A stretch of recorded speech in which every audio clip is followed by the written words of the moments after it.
Здравствуйте, уважаемые зрители! Вас приветствует команда Таджлайф. Сегодня таджикская диаспора вместе с Домом национальности пришли на Пискаревское мемориальное кладбище, где будет проходить общегородской субботник. Наши активисты не остались в стороне и пришли на данное мероприятие. Вот это место убираем.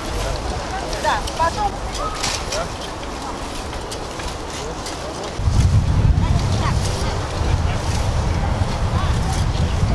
Вот мы, как бы, общественная организация «Таджика диаспора», вот мы не сидим в стороне.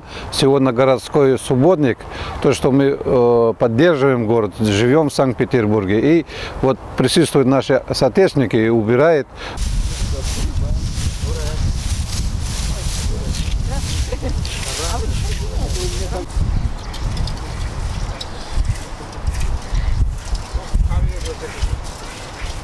زمین برای حاصل برآوردن این وقتی که خودی هم پشت سرش میکنید بله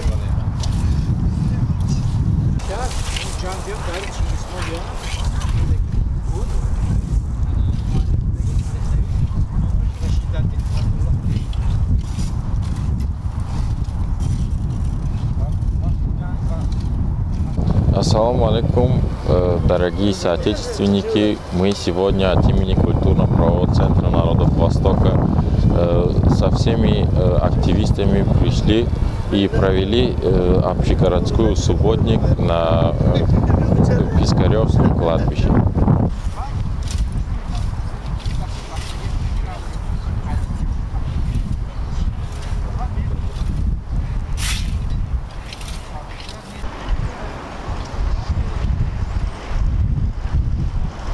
راستی ما مردم تاجیک از این کارهای امروزه قفا نمانده، یعنی در روز غلبه ما این خدمت خودمون هم برای ملت تاجیک و هم برای همه شخصانی که در دوره شوروی یعنی استر تولد شدگی بودن، ما باید این را جشن گیریم. نه که هم فرزندان و هم فرزندان ما باید این را فراموش نکنند. به خاطر آنی که این روز بودی که به سر همه ما آمدگی بود، این روزا را گذراندیم و نمیخوام دیگر که همین روزایی که به همین درجه سالهای 1941 و 45 شده بود دیگر به سر مردم نآید.